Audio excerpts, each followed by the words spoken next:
जब भी India economic pressure face करता है, एक साइलेंट फोर्स इंडिया को हमेशा सपोर्ट करती है, जिसे हम एनआरआई के नाम से जानते हैं। 1998 में जब न्यूक्लियर टेस्ट किया गया तो उससे सैंक्शंस लगाए गए। 2013 में टेपर टेंट्रम फेडरल रिजर्व के द्वारा, या फिर आज की ऑयल क्राइसिस, हर बार ओवरसीज इंडियंस ने इंडिया को डॉलर सपोर्ट दिया है ना, डॉलर सपोर्ट दिया है। और अब फिर से डिस्कशन ये शुरू हो गया है कि क्या इंडिया दोबारा एनआरआई डॉलर बॉन्ड लॉन्च कर सकता है। क्या इंडियन डायस्पोरा, और क्या डायस्पोरा जो डॉलर्स है इंडिया के रुपये और फॉरेक्स रिजर्व्स को प्रोटेक्ट कर सकते हैं।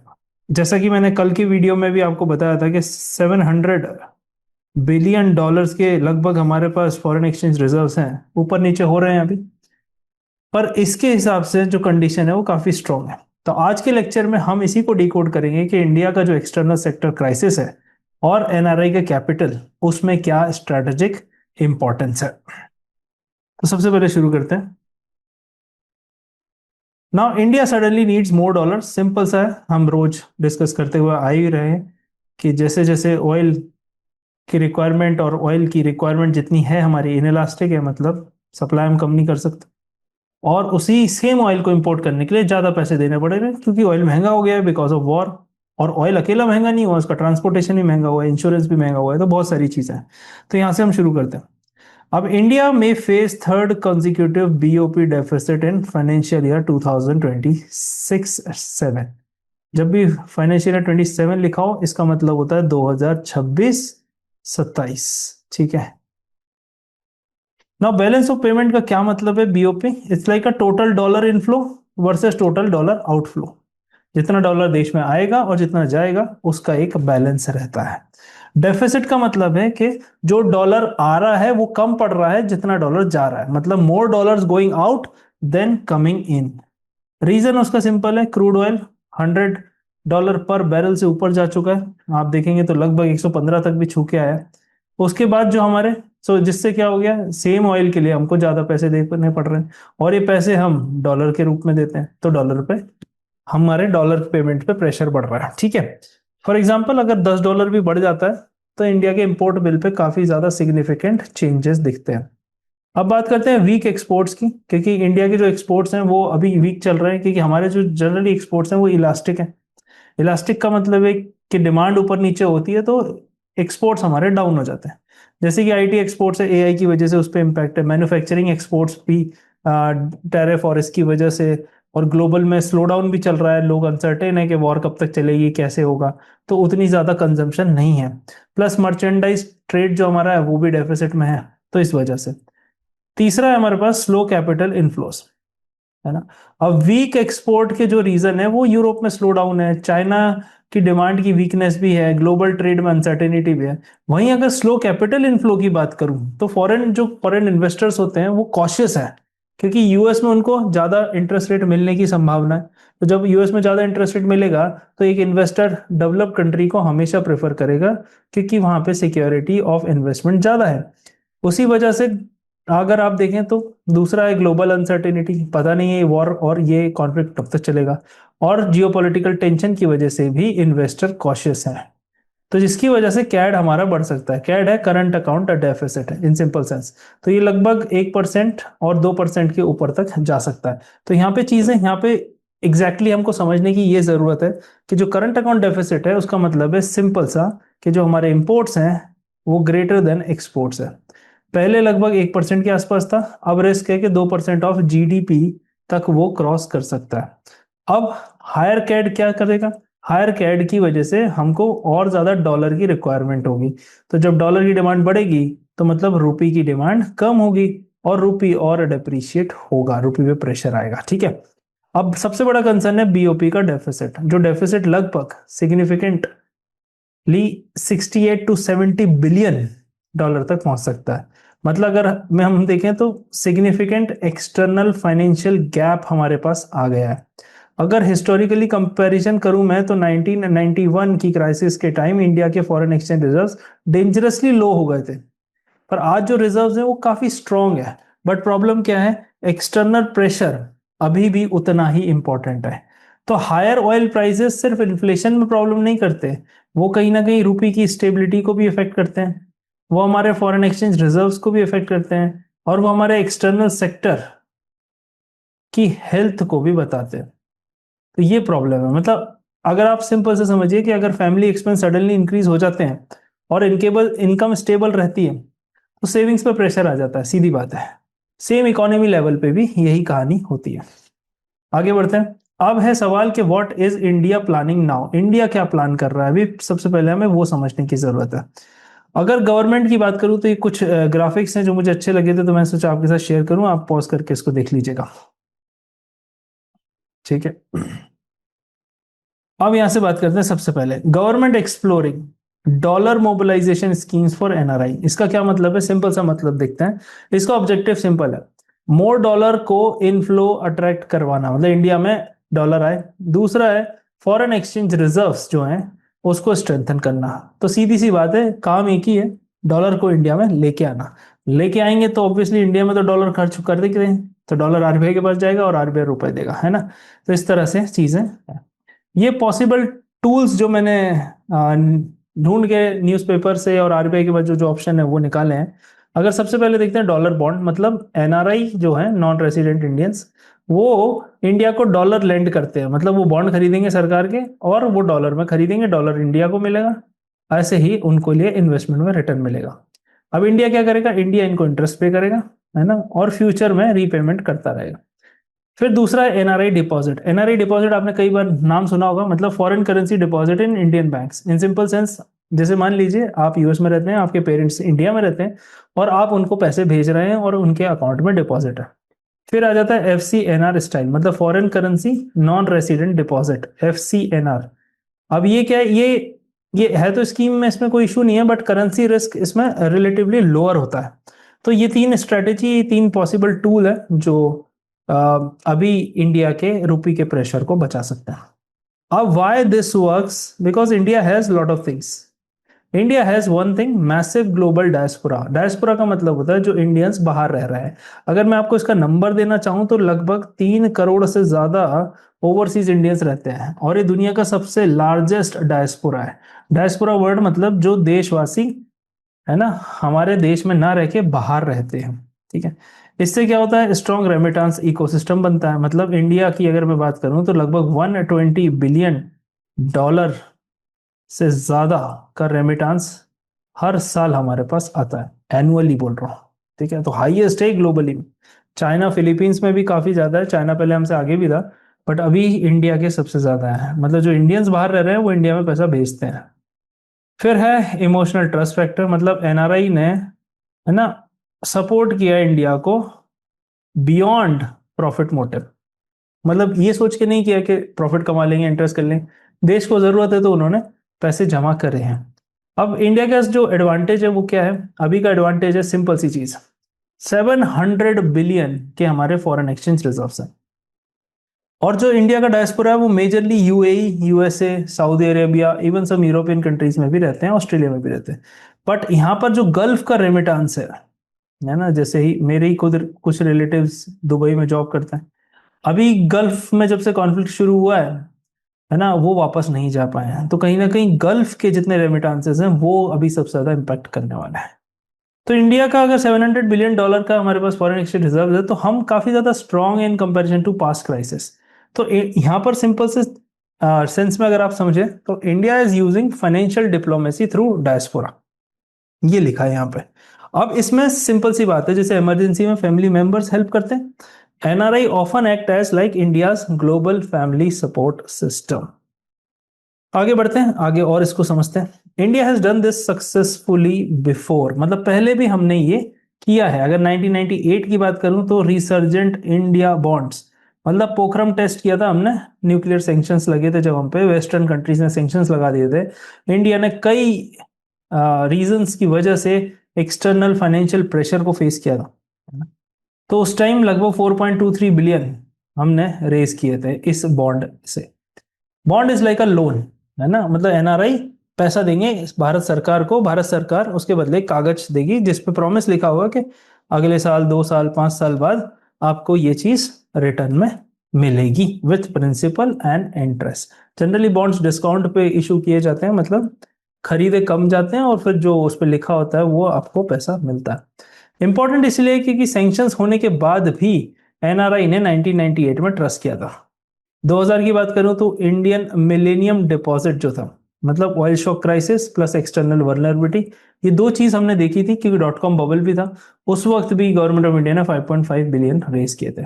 2013 की बात करूं तो एफसीएनआर जो भी मैंने आपको बताया था, taper tantrum, they raised around 34 billion at that time. मतलब यूएस के फेडरल रिजर्व ने टाइटनिंग की एक सिग्नल दिया था, तो उससे क्या इमर्जिंग मार्केट में पैनिक आ गया। टाइटनिंग का मतलब है सिंपल, मॉनेटरी पॉलिसी के रेट बढ़ाए जाएंगे।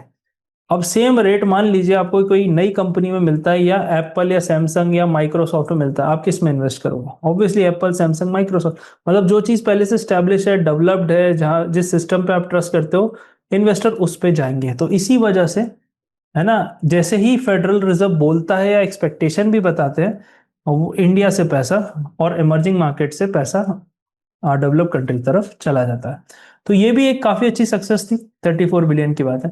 मतलब कॉमन पैटर्न इसका देखा गया है सेम। रुपी वीक होने लग जाता है ना।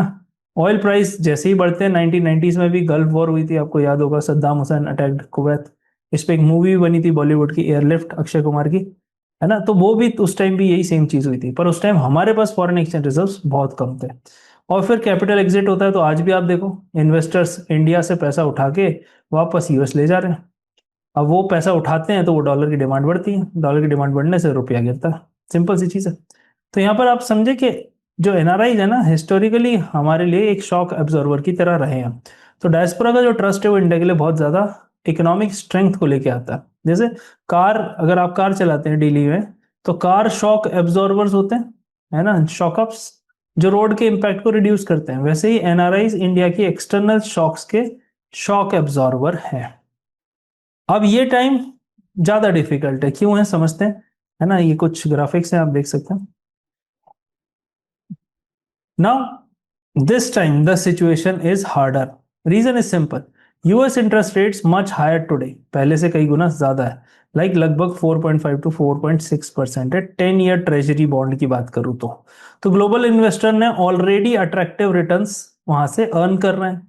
तो अगर हम इंटरेस्ट रेट अगर बढ़ा भी दें, जो आरबीआई अगली रेपो रेट की पॉलिसी जून में जो है उसके लिए, पर अगर आप यहां से सिंपल सा समझें कि अभी ही स्टिल पहले से ही हाई है, तो अगर हम भी रेट बढ़ा देंगे या हम भी बॉन्ड में ज्यादा रिटर्न देंगे, तो शायद उतना अट्रैक्टिव ना रहे। क्योंकि डॉलर को अट्रैक्ट करने के लिए इंडिया को चाहिए हाई इंटरेस्ट रेट्स, है ना, आरबीआई के फॉरेक्स स्वैप्स और सब्सिडी हेजिंग सपोर्ट। तीनों चीज एक एक करके समझते हैं, ठीक है। तो सबसे पहली चीज है कि ये एक चैलेंज क्यों क्रिएट करता है, क्योंकि हायर इंटरेस्ट रेट चाहिए जो लगभग यहाँ मिल रहा है, और इंडिया में भी लगभग जो इंटरेस्ट मिलता है डिपॉजिट पे वो 6 to 7% के आसपास चल रहा है। तो इतना गैप इन्वेस्टर्स जनरली टॉलरेट कर जाते हैं, क्योंकि करेंसी रिस्क भी तो रहता है ना। तो ये सारी चीजें हैं, पर यहाँ पर अट्रैक्टिव इंटरेस्ट रेट के लिए मतलब आरबीआई को रेपो रेट भी बढ़ाना पड़ेगा, जिससे कि आगे सारे रेट्स बढ़े। दूसरा है आरबीआई का फॉरेक्स स्वैप, मतलब करेंसी रिस्क रिड्यूस करने के ये सारे टूल्स हैं। और फिर है सब्सिडाइजिंग हेजिंग सपोर्ट, मतलब प्रोटेक्शन अगेंस्ट वॉलेटाइल रुपी। जब रुपी ऊपर नीचे जाता है तो उससे हेजिंग, मतलब एक फिक्स रेट पे डील सेट होती है, फिर वो रेट ऊपर जाए चाहे नीचे जाए, वो रेट फिक्स रहता है। तो रिस्क क्या है? रिस्क है एक्सपेंसिव बोरोइंग की। मतलब अगर आज आप ज्यादा इंटरेस्ट रेट में अट्रैक्ट तो कर लेते हो, पर जो बोरोइंग है आज की तारीख में, वो आपको एक हायर इंटरेस्ट रेट पे मिलेगी, जिससे कि आपको फ्यूचर में ऑब्वियसली लॉन्ग टर्म बर्डन बढ़ जाएगा, है ना। तो ये यहाँ पे रिस्क है।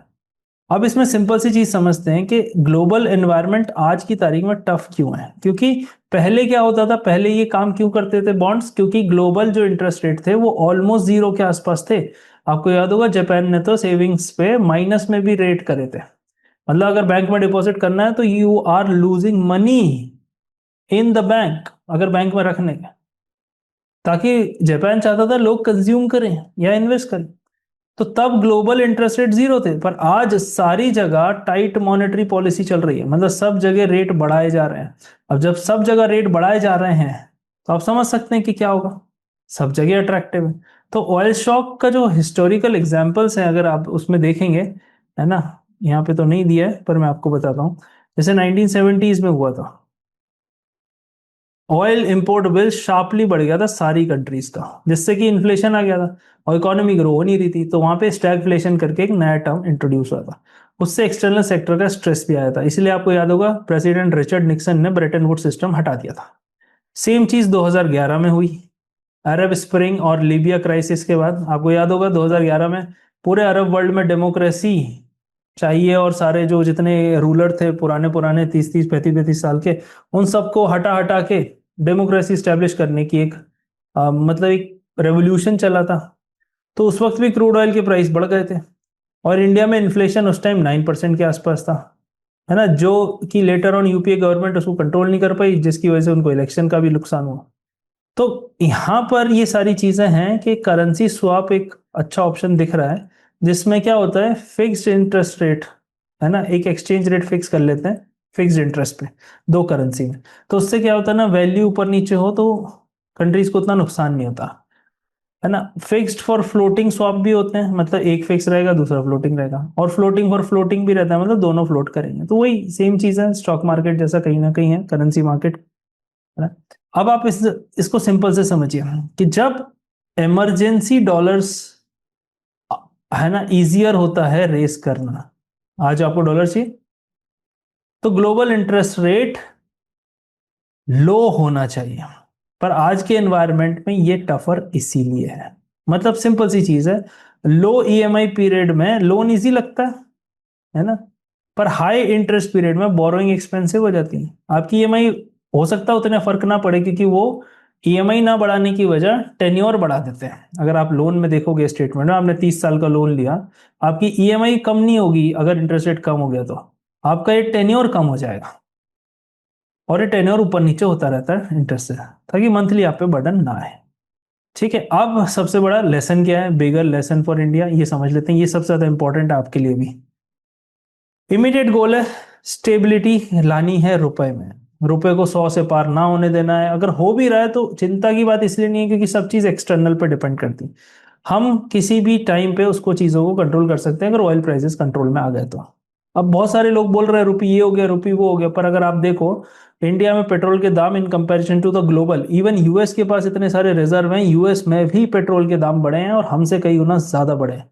तो कहीं ना कहीं सरकार हमारी हमको सपोर्ट करना चाह रही है, पर जितनी जल्दी कॉन्फ्लिक्ट रिजॉल्व होगा और स्ट्रेट ऑफ हॉर्मुज खुल जाएगा, जो कि ट्रम्प अभी तड़प रहे हैं उसको खुलवाने के लिए, बट पहले तो वो खुला ही हुआ था, है ना, बंद तो उन्हीं ने करा है, अब उन्हीं को खुलवाना है।